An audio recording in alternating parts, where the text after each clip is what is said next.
Thanks for joining the session. Today, I'm going to be sharing how you can get started on AWS for building and orchestrating serverless workflows for generative AI. Generative AI has taken the world by storm. We are seeing a massive shift in the way applications are being built.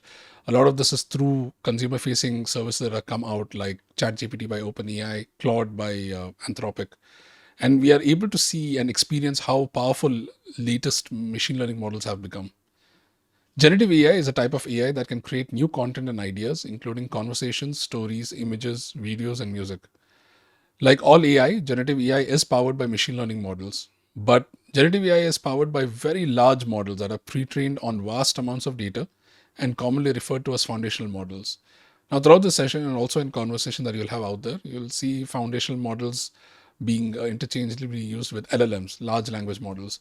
Just to understand, LLMs are a subset of foundational models where LLMs focus on text specifically. There have been some amazing breakthroughs through using foundational models in different industries. A couple of these are where we see impacts in life sciences with drug discovery being powered by Gen AI. This has enabled researchers to understand things like protein synthesis. In financial services, we see Gen AI being used to help create highly tailored investment strategies that are aligned to individuals, their risk appetite, and also financial goals that they want to achieve. In healthcare, we have seen how physicians and clinicians can use this to enhance medical images and also to aid in better diagnosis. Think like a medical assistant. And in the retail space, we see teams generating high quality product descriptions and listings based on product data that they already have. Now, you'll notice a lot of the use cases for generative AI are for enhancing existing processes or experience that are already there. A question that usually comes is we already have services and applications that are out there. How do we take generative AI and then add that to enhance the experience versus rewriting everything from scratch? Now, to understand this, what you need to also understand is how you view generative AI. So, from AWS's perspective, Gen AI has three macro layers, and these three are equally important to us, and we are investing in all of them. The bottom layer is the infrastructure. This is used to train foundational models and then run these models in production. Then you have the middle layer that provides access to these large language models and other FMs that you need, and the tools that you need to build and scale generative AI applications, which then use the LLMs under the hood. Then at the top layer, you have applications that are built leveraging foundational models. So they take advantage of Gen AI quickly, and you don't need to have any specialized knowledge. Now, when you take this and map this against the services that we provide from AWS, you kind of see that the three stacks are kind of neatly segregated. At the lowest layer of the stack is the infrastructure. This is basically where you get to build cost-effective foundational models, you train them, and then you can deploy them at scale. This gives you access to our hardware accelerators and GPUs, and also you get access to services like Amazon SageMaker that enables ML practitioners in your teams to build, train, and deploy LLMs and foundational models. Then at the middle layer, we have Amazon Bedrock. This provides access to all LLMs and other foundational models that you need to build and scale generative AI applications without you managing the whole infrastructure behind it, right? Without you actually managing the scale side of things. I think serverless, but for machine learning models, for FMs basically. Then at the top layer are applications that help you to take advantage of Gen AI quickly as part of your day-to-day operations. This includes services like Amazon Q, our new generative AI-powered assistant that is tailored to your business. So think like personas, which are business users, data users, or even developers. You could use Q as part of as a plugin that's already available for certain services, and then afterwards use that to get an enhanced operation capability. Each of these layers builds on the other, and you may need some or all of these capabilities at different points in your generative AI journey. A lot of what you see is in an organization, you'll have a mix of personas that would use all three layers. You use specific services from those three layers to enhance productivity. Now, Amazon Bedrock is the easiest way to build and scale generative AI applications with foundational models. This is a fully managed service, so you can get started quickly, and you can find the right model based on the use case that you have. You can then also customize your model with your own data, and you can do this privately. Nothing feeds your data back to the base models, which then other customers will also have access to. This doesn't happen, and you have the tools that you need to combine the power of foundational models in your with your organization data and execute complex tasks. All of this is with security, privacy, and responsible AI safety, which you need to then put generative AI into production for your users. Now, there's a lot of models that are out there, and from Amazon Bedrock, these are a couple of models that we provide. And one of the reasons that we went with this model is because everything's moving fast. Experimenting and learning is the key right now. And also, generative AI as a technology is also evolving quickly with new developments. Now, when things are moving so fast, the ability to adapt is the most valuable capability that you can have. There is not going to be one model to rule them all, and certainly not one company providing the models that everyone uses. So you don't want a cloud provider who is beholden primarily to one model provider. You need to be able to try out different models. You should be able to switch between them rapidly based on the use cases, or even combine multiple models within a certain use case. You need a real choice of model providers as you decide who has the best technology. This is kind of like where we have seen, based on our building services, that we want to provide the choice to customers, which is you. This is why we provide through Bedrock access to a wide range of foundational models from leaders like AI 21 Labs, Anthropic, Cohere, Stability AI, and also access to our own foundational models like Amazon Titan. And the idea is that we provide an API as part of this. So there is a layer, an API layer that provides you access to the large language models under the hood, or the foundational models. And all you do is, as a user, or probably as a developer, you create the prompts in a certain format based on what the foundational model expects. You take that prompt or text embeddings, if you want to like tune that model a bit more, and then afterwards send that to the API layer, and you can then get your responses back and then use that as part of your applications. Now, there are a couple of ways you can use Bedrock. One of the ways customers usually start is by writing code. And the way you integrate with Amazon Bedrock is that you can use the SDK, right? So you use the APIs and then afterwards access the foundational models. So you load the libraries that has the Bedrock API, and then afterwards you can also access data in other places like an S3 bucket. If you have data that's bigger than what's normal, you can then access it in S3 bucket for input and even for output.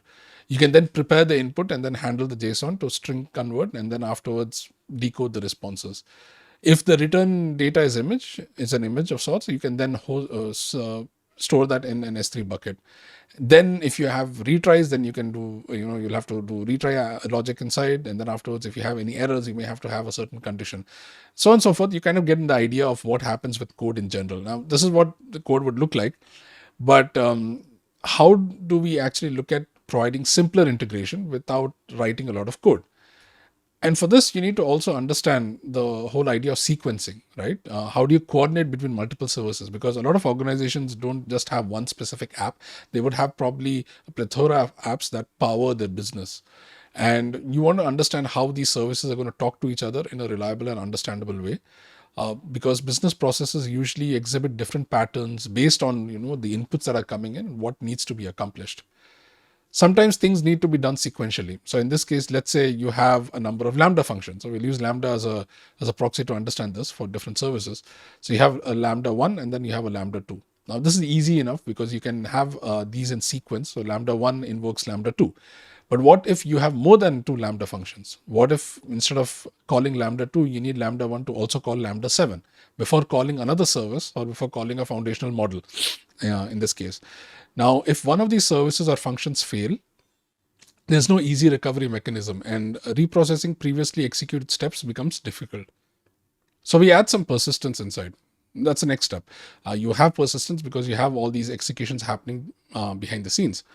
And this way we can deal with state, right? Try to manage some kind of a coordination, try to understand which service is being executed at this point of time for this whole execution flow that's happening. Now, because of this, you have to also collaborate all these functions. You need to manage this persistence mechanism, and there's no elegant way of coordinating flow or error handling between these services. And not every process is sequential. So, for example, you could also have certain processes that need to run in parallel, or perhaps it can follow different paths based on the input or what happens in an earlier step. That's a lot harder to do, and it gets even harder the more successful you are because more people want to use the flow processes you've built out. You need to be able to handle errors as they occur. And this could be things like retrying calls, or it could be something as simple as following a different path in your workflow. All in said, this is all things that you can still do in code, right? This is something that has been done in code for quite some time. But what if your flow also needs a human as part of the process? So, for example, you need a human to review the output of a previous task to see if it's accurate, like a spot check, for example. Or you've built out an application processing flow where the customer has requested a credit limit that exceeds the specified auto approve threshold. And then you need somebody else to come in and then afterwards review that request and then after say, okay, yes or no, depending on other data that they have. So that application needs to be routed to a human for this to work. And this continues. So as long as you have business processes that need to emulate what happens in the real world, you're going to have this amount of complexity that you need to build as part of your applications. So one approach to manage this complexity is that you don't have to write a lot of code and communication. Instead, try to visualize your sequences as part of a workflow. And this is where AWS Step Functions comes in. The Step Functions is a service that allows you to create workflows. These are workflows that allow you to move output of one step to the input of the next step. You can arrange these in a workflow with conditional logic branches, parallel states, loops, a map state, or even specify wait states. Like, for example, if you're running a job and then you need to wait for a certain period. Over here, you can see like a bit of a animation that shows you how you can choose a service. You then can then drag it from the left, and then after put in the design view, then the logic gets added. Then each step or action the workflow is configured. This also helps you to visualize how you can provide error handling and also specify retry and backup strategy. Step functions is serverless, so you only pay for what you use. It scales automatically, which also means that you can scale to zero. You're not paying when it's not being invoked. This is fully managed and provides a visual building experience using a drag and drop interface called Workflow Studio. The visualization experience extends beyond building because when you run your workflow, you can also visualize its progress with each step changing colors as it moves forward. And under the hood, what happens is this is using code, which is using Amazon States language, which is ASL. ASL is a domain specific language and it's JSON based. So you can then declaratively create your workflows. So you provide that and we'll show some examples later. You can then take that ASL and then add that as part of your deployment pipelines. So you can commit it to your repositories. You can also make pull requests on this so that other team members can collaborate. Now, one of the things customers have told us with Step Functions, because Step Functions has been there for a few years, is that it integrates natively with 220 services. And you can choose a service that you need to use as part of your workflow and take advantage of the benefits. Now, the way Step Functions integrates with these services is through two ways. First is SDK integrations, and the second is optimized integrations. SDK integrations, as the name applies, are provided by Step Functions by directly integrating with the AWS SDK. So that's over 10,000 API actions that you can use directly from your workflow without the need to write any customer integration code. Think glue code, which a lot of folks, when they write serverless applications with Lambda, you tend to write. You can remove a lot of that just by using Step Functions. The other one is optimized integrations. Now, the way they differ from SDK integrations is that each action has been customized to provide additional functionality for your workflow. So beyond just the API call, you also get certain things like, for example, where an API output is being converted from an escaped JSON to a JSON object. So depending on the kind of integration that's being provided, those optimized integrations have that added value needed so that you don't have to then write extra code for maybe doing those manipulations. Now, with any workflow and orchestration around, you need to have certain patterns that are provided. And these integration patterns by default are something that API actions can be provided with. So when you specify your workflow, by default, it is asynchronous. So the workflow doesn't wait or block for the action to complete. This is what you call as a standard request response call pattern. So you start the task or the work to be done, and the workflow doesn't wait for complete. It moves on to the next step. This is great because it's efficient. You can continue moving quickly, but sometimes there are cases where you may need to wait until the request is complete and then you progress. And there is an optimized integration pattern called job run, or also called dot sync, because of the word dot sync that's added to the end of the API action. Then you also have a callback. This is what helps us to introduce a human into our flow. And we're going to see a bit of that in the architecture later.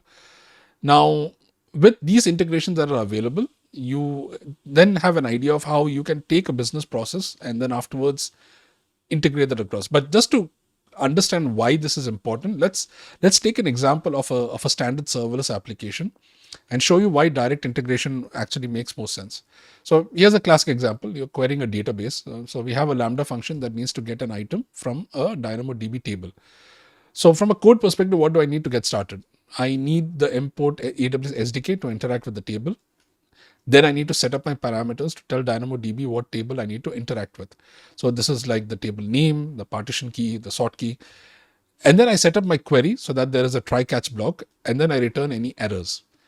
Now, above that, I also need to add Lambda export handlers with my event object, my context object, and then add another try catch block to catch other errors. I may also need to convert data structures, like for example, an object to a string, for example, for other reasons. But you can see there's a lot of lines of code, right? Just to get one item from a DynamoDB table. Now, each of these lines is an area that something can go wrong, because you need one thing you have to understand is code is also a liability, right? When you write code, you are responsible for the way it functions. You have to make sure that you're writing it securely, you're using the right set of dependencies, ensuring that there's no memory leaks, and so on and so forth. Now, when you look at it from a step functions perspective, what you can do is you have a single step that makes that item call to a DynamoDB table. And it's just a scalable, right? I can still configure things like retries. I can still catch any errors and then send that to a dead letter queue if I need to, so that I can do a retry later. And if you notice, what happens is that this diagram isn't just a visual representation. This is actually showing how you can take a certain action, and then after do that, take it from start till finish. And you can show this to other folks in your engineering team. You can also show this to business stakeholders so that they can understand what a flow looks like. So added value with, of course, the whole idea of errors and retries. And the way it would look at when you actually add the nodes in the end with certain integrations is like this, right? So you have DynamoDB, you have the get item side, you have SQS, send message, so on and so forth. One other thing during development, or even when you deploy a step function to production, is that you need to understand what's happening in the workflow and when things go wrong. And the way you do that is you have the execution flow, where you can see different parts of the execution, and then you can go within a specific execution, see the different states, what's happening within each state, what's the input and what's the output, and also look at things like how much time it takes to execute a certain state. And this is really critical when there are issues. So a great way to get all of that together and then see that in a single pane. Now let's dive into an actual use case, right? And we have a demo towards the end. I'll show a couple of demos in the middle also about bedrock and integration, and then one where it looks at an application that uses all of this together. So let's say you have an application that has videos being uploaded, and then these videos need to be transcribed, right? So we already have a service that's available called Amazon Transcribe, and in step functions, all I need to do is I can drag in a transcription job start node. So I can drag that in, and then afterwards say, okay, fine, for any image that, and then trigger that step function for any video that comes in, for example, just kick in, and then afterwards do a transcription of that video. So automatic speech recognition happens, and this makes it easy for developers to add speech to text capability to their applications. This integration is super powerful. This allows you to just have this without any code that's needed. Now, let's say I want to also do something beyond this, right? So I want to take that transcription and I want to add some additional stuff. And this is where generative AI can help us. So I want to create multiple titles and descriptions for a video. I want to ask a human to provide feedback based on what choice they want to have from the titles, and then also create an avatar for the video. So you have text also, and you have also image generation happening. And the way you do this with step functions is you can look at optimized integrations for Amazon Bedrock. Now, there are two new optimized integrations that we have provided, and there's more that's been added ever since, where the first one is invoke model. And this invoke model API integration allows you to orchestrate interactions with foundational models. So you call the API directly through step functions, or you give it the parameters that are needed, you provide the prompt that is needed, and then that gets sent to the foundation model, you get the response back, and then you can continue using that. The second one is the create model customization job. Now, what this does is this supports the run a job, the .sync call pattern that we saw earlier. And this means that it is waiting for the asynchronous job to complete before progressing to the next step in your workflow. So say, for example, you're trying to create a certain customization on top of your the foundational model. It'll wait for that, and then it'll go to the next step, and then afterwards continue with that process. This is useful, especially in data processing pipelines, because you are trying to do some kind of fine tuning to the model. I'll quickly jump into a demo. so that you can actually see what happens with standard implementation with Bedrock. Just quickly to understand, if you're getting started with Bedrock, you need to make sure that you have access to the models. Right now, you have access to foundational models in two regions, that's North Virginia and also Oregon. When you go to the Bedrock screen, you will actually see there's a section called the model access, and this gives you a list of all the models that are available right now in those two regions. And if you're doing it for the first time, you will have to go and manage your model access and then grant access to it. You'll get that immediately, unless it's a brand new model that takes a bit of time, where you may have to submit certain use cases. In my case right now, I have Claude 3 that's in the pipeline. I'm waiting for the details to get approved so that I can get access to this. Claude 3 just got announced a few days ago. It's support in Bedrock. So I have that immediately ready. Now let me jump in directly into a workflow. When you go to step function and you create a new step function, you're greeted with a blank canvas. You have a state box that's empty over here. In my case, I already dragged in a Bedrock API, and if you want to see the list of Bedrock APIs that are currently available, you have much more right now, where you can also manage operations on foundational models if you need to. Things like the custom models, for example, and listing. So especially for processing pipelines, ML ops, so on and so forth. In our case, I just want to do an invoke model. So I'm gonna just show you what the configuration looks like. I have foundation models already selected, and these are the list of foundation models that are already available, as you saw in the previous screen. In this case, I have selected Llama. So Llama 2 is already selected in this case. And now you can configure what are the parameters that need to be sent. What I'm doing over here is I'm just hard coding the prompt. In another demo quickly after this, I'm going to show where you can actually customize the prompts based on input that you may get from other applications or maybe from the user. In my case, all I'm saying is, okay, there's a transcript from a video in a paragraph. This is the same video you're going to see in the last demo.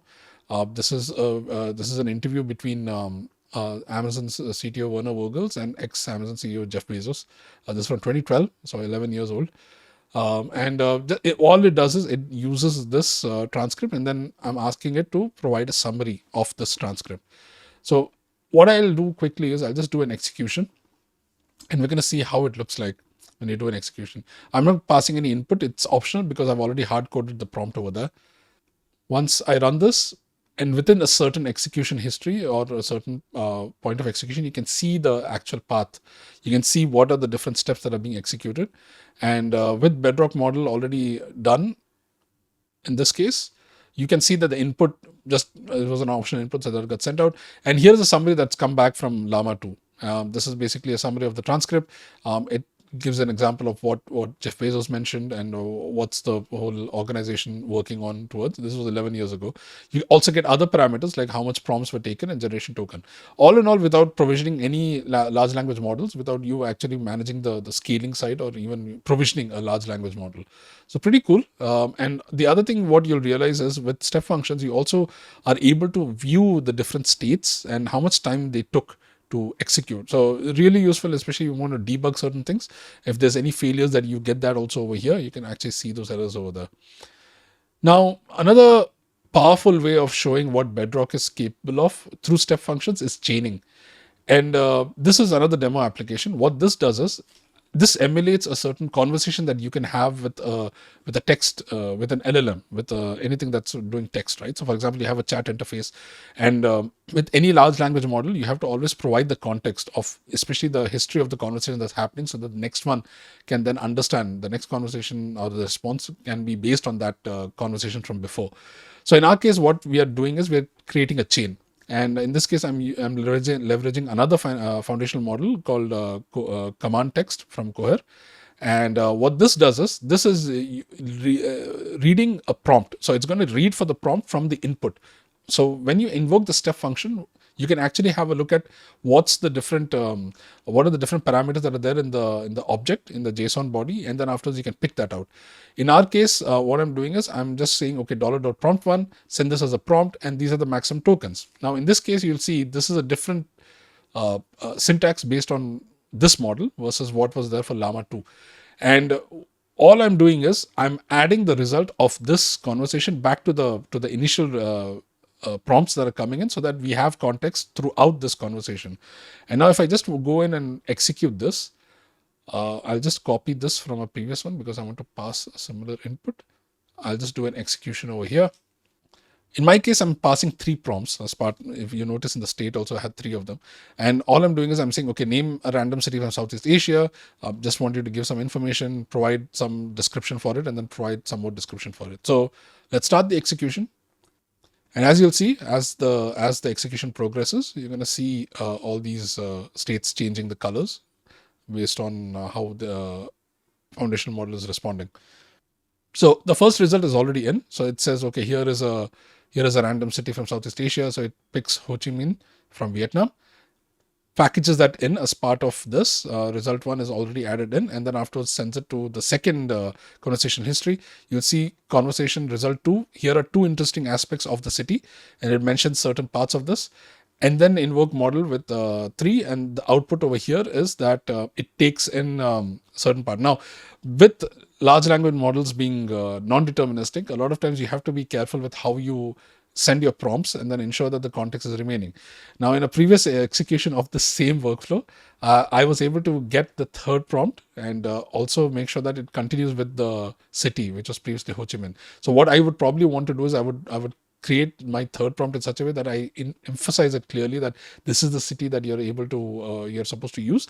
And probably the way I would do that is I would have certain parts in my inputs which would probably take certain things like the city or other things and then enforce that as part of different prompts. But in a nutshell, you kind of see how you can do chaining in this case, and you can also bring that within this and have a bigger application that is using this. And we're going to talk about the architecture of this for the rest of the session. So let's continue with that use case of generating titles and descriptions for the videos. In this case, what happens is that, like you saw earlier in the demo that I showed, you can select the large language model. In this case, Titan is selected, and what under the hood happens is that the ASL for Amazon Bedrock looks something like this, right? So there's an invoke model action that's happening, and then there is a model that is being selected. And it could be llama, it could be anything else, and then there is a dynamic input that's coming in. So $.prompt, which basically means something else is invoking the step function and then providing this prompt. Now you have also inference parameters that allow you to tweak the response that comes back from an LLM for various things like probability and other things. And when you look at invoking the model, you can also provide input and output. So for example, if your input is larger than 256 KB, because a step function can only take 256 KB of content, text usually. In this case, what you can do is you can point to an S3 bucket for input and for output. It's a good way to ensure that you're able to scale this application without facing the restrictions or the constraints by step functions. So this input and output is then used, and then you can change this and you can continue using this in different states within a step function. One thing you'll realize is that in the first requirement, it was actually mentioned about creating multiple titles. Now, for example, we can continue using just the foundational models within AWS. But what if we want to access something that's outside? Right? Let's say, for example, Hugging Face, right? You want to access this foundational model from outside AWS. We want to then get the data, send that across, and then afterwards get the response back and then continue in our execution. Now, when you look at accessing a public API in general, it might look simple. Then the first question comes is, what is the kind of authentication that you need, right? Is there basic authentication? Is there API keys? Is there OAuth? Is there anything else? Token management, for example. Then you also want to ensure that you're saving the secrets because you want to make sure maybe there's an access key for accessing the API. You want to keep that somewhere. Then you have input-output handling. You also then have a graceful retry if something goes wrong. Then also rate control and so many other things. Now, the way you would do that with AWS Lambda, for example, or maybe a container or a virtual machine on EC2, is that you would have your code running and then you would have these different services which would fetch the credentials, you would manage the token, you would then retrieve the request data, and then afterwards invoke and get back the data, maybe store it somewhere else also if needed. This is what a resilient application would look like. One other way you can do this without writing code is by public HTTPS API integration on step functions. So step functions has the ability to call virtually any SaaS application from a workflow with the integration with HTTPS endpoints. So without using a Lambda function, you can use Hugging Face, for example. You can invoke an API on Hugging Face, or maybe other APIs like Stripe, Salesforce, GitHub, Adobe, for example. And Step functions now with this low code approach provides you a way to connect AWS services with services that are outside. And you can then take advantage of Workflow Studio because now you're dragging drop all of these things, and then after putting that as part of the workflow together without changing or managing any code as part of this.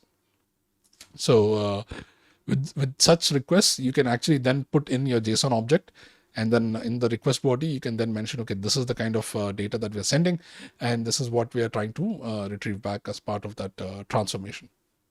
One of the ways that you can actually use this for integrating with HTTP APIs is that you can manage the errors also through step functions. Like we saw, kind of you have that ability to do error handling. You can also manage authorization as part of that integration. You can also mention transformation of data because step functions already provides that for optimized integrations. So you can also leverage that if needed for things like URL encoding for request body. And there's also a test state that allows you to execute that specific state without deploying that step function directly outside. So you can just execute that specific state as a test, and then afterwards make sure that you're getting the kind of response that is needed. So with the task state that's available, you have that single unit of work. You can do an HTTP invoke, and you can see that an existing resource field is available now. And you also have the new option, and you can also then provide things like what methods are being invoked, for example, or what's the authentication field that is there, the parameters block. This under the hood is actually using another service called EventBridge. So Amazon EventBridge is being used for API destinations because it has that ability to invoke or send requests to an API destination. So the same connection is actually being used as part of that. A lot of these parameters are actually optional. So when you're invoking a certain API, probably you're just getting a response back. You don't need to pass any query parameters. In this case, what we're doing is that we can add a request for headers and then anything else that's needed as part of the request. Now let's go back to a requirement directly. So in our case, since we want to generate multiple titles, we want to make sure that we're able to access one title from our model ourselves, and then afterwards one from Hugging Face. So we have a parallel state now through step functions. This allows us to use both the foundational models, and you simply configure the endpoints on the right hand side. This way, the parallel state will then execute, and it will invoke each task in parallel. It then requires that each branch completes successfully for the parallel state to be considered successful. Now, what happens if one of these branches doesn't complete successfully, right? So what if something goes wrong? Maybe there's an issue in the call for one of our two FMs, and errors happen for various reasons. And if it's a transient issue such as a network interruption, you want to make sure that you're able to do a retry. And maybe you want to do that retry for a couple of times, and then you also configure something called as a backoff rate to ensure that you don't overload the third party system. And for these momentary blips, it's just important, you just need to make sure that you have a retry mechanism of sorts. But what if that underlying error is actually something which requires a longer investigation, right, or a longer resolution time, because maybe it's not under your control, maybe it's independent of your team, and maybe it's somebody else who's managing it, or maybe even a third party. And what may happen is you may exhaust your retry strategy, and then eventually that that workflow step will actually fail. So you want to make sure that you're able to run this entire workflow, but then at the same time, if you can't, then you want to move it to an error state, or then move it somewhere else so that you can retry it later. So if you want to visualize this is basically what it looks like. So you have a success step that then kicks off a parallel workflow. This parallel workflow has two branches. So you have Bedrock on the left, Hugging Face on the left. And let's say we invoke the foundation model. We have some transformations we want to do using another AWS service. And that is an extra step. But let's say there is some failure in transformation because we have invoked something from Hugging Face, and then when we get it back, something's not working. And this transcription job needs to continue, right? There's some form that needs to happen, and we have stopped it over here before actually moving it to the next step, which is a human review. This is where you have the option of redrive. Now, redrive allows you to easily restart workflows, maybe because you have figured out, okay, there's a problem, and then maybe it's got resolved, and then you want to retry that workflow all over again. So you can recover from failure faster, and you only pay for what you need. So you don't have to keep retrying it unless it's really necessary. So the way this works is you will have these two branches on the left and Hugging Face on the left. And let's say that when we invoke, we do the transformation, but it fails in the transformation step. So it gets fixed, and then after you come back again, and then you do a retry again once more, and this time the transcription actually kicks in because your transformations are already completed, and now it goes into the human review space if needed. So one of the other things you want to do also as a part of workflows is you want to have observability. Execution event history is very important as part of this, because you have different states that are coming in. You have events being fired. You want to make sure that you're able to filter and drill down to what's actually happening within your workflow. This is kind of like where you can see execution redriven, and it also shows a count, a redrive count of how many times you're actually retrying that execution through redrive. So cool. I think it's a great way to understand how you can actually manage events, especially errors in this case, and then ensure that your workflows are able to then continue properly. Now, with multiple titles out of the way, let's talk about asking a human to provide feedback. Now, having a human approval is an automated business process, and it is super common. You have this as part of any approvals that are happening, probably in the banking space, in the financial space. You have probably also a human in the loop as part of maybe a foundational model that you have created, or you have custom built, or maybe you're fine tuned, and then you want to make sure that you're able to check the response that are coming in. Maybe you have an A/B flow that's happening, right? For a few requests that need to come in, you want to have a human response that needs to happen, a human review that needs to happen. So the requirement is super simple, but possibilities are endless when you need to do this. So step functions integrates with services in multiple ways. And one of the ways you can do this is through long running jobs of a service, and you want to wait for the job to complete.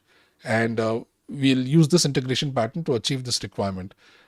So what you want to do is you want to make a call to a service integration. This passes a unique token, and this token then gets embedded in an email. It goes to maybe a server, an on-premise legacy server, or to a long-running task in a container, for example. And then once that response is maybe it's reviewed, and then after they click on going ahead or not, it returns using the step functions API send task success, and then the workflow continues from there. So as part of the send response and wait workflow, there will be a token that's sent out, like I mentioned earlier, and this email notification is already there. Maybe as part of this use case, at least, what will happen is there'll be options that are being set. So choose the title that's being generated by Amazon Bedrock, or choose the title that's being generated by Hugging Face, and then regenerate that. Now, the last part of this requirement is creating an avatar for the video, which basically is an image in this case. And machine learning models, especially in the foundational model space, you have built-in algorithms. We also have pre-built ML solutions that are already available. You can probably invoke a third-party API again for this case. And there are multiple ways you can do this. As a part of Bedrock, you also have access to stability diffusion models. So you can use that also as part of the step. What this does is, in the end, once you have provided the feedback, you can then generate that video, the avatar for the video, and then you can store that in an S3 bucket and then share that link later. Now, one of the things you'll realize when you want to create such a complex workflow is that, especially with foundational models, you want to have this whole idea of creating chains of prompts, which we kind of saw in the demo. Now, this is a technique of writing multiple prompts and responses, a sequence of steps. And step functions is a workflow, is a great way to actually leverage chaining. So you can actually use this, and step function simplifies the way you invoke your foundational models, and you have state and dependency management already in place. You can then create chaining easily. You can also pass the state, as we saw earlier, pass that to the next state that's needed, the response of a state, and then pass that to the next one. Maybe specific parts of the prompt also if you need to. And all of this is again serverless. So think of use cases like writing blogs and articles, response validation, conversational LLMs that we see a lot these days. Now, if you want to now take all of what we have seen and then put that in an architecture, this is what it looks like. So for example, you have an API gateway that a user would invoke through an application, and then that would then put in an event into a queue. And then this queue, this event in the queue then gets picked up by a Lambda function, which then would trigger this step functions workflow. And in this case, what happens is that you have a lot of these steps already in place. As part of the workflow, it sends the title and description to the user back, and then afterwards you can then send the chosen title and description as part of the human workflow if needed for the response for the review part. Then, as part of the final part where you have the generating the avatar, you actually get an S3 pre-signed URL, because that avatar image gets generated, and then afterwards put in an S3 bucket. So here's a demonstration of this final architecture. So there's a short video of an interview between Jeff Bezos and Werner Vogels. What's going to happen is that we want to generate a title and a description and an avatar for this video. So there's a simple UI that you saw earlier. This uses a WebSocket communication to talk to AWS IoT core service. And once you select the button, it then sends that video's details. And then the workflow then gets executed from the Lambda function. And then you see that step starts kicking in. This gives a nice view of the execution. You have the color coding of the state. And with transcribe being used initially, you get the text back for the speech that is there in the video. And this transcribe job is asynchronous. So there is a wait loop that is there to make sure that we can wait for it to complete, right? So that's the wait loop that's there in the beginning. And once that wait loop is done, and using the get transcription job API, we get the final response from the transcription job. And then we read that transcript, and that transcript is available in an S3 bucket already, because transcription job will put it in over there.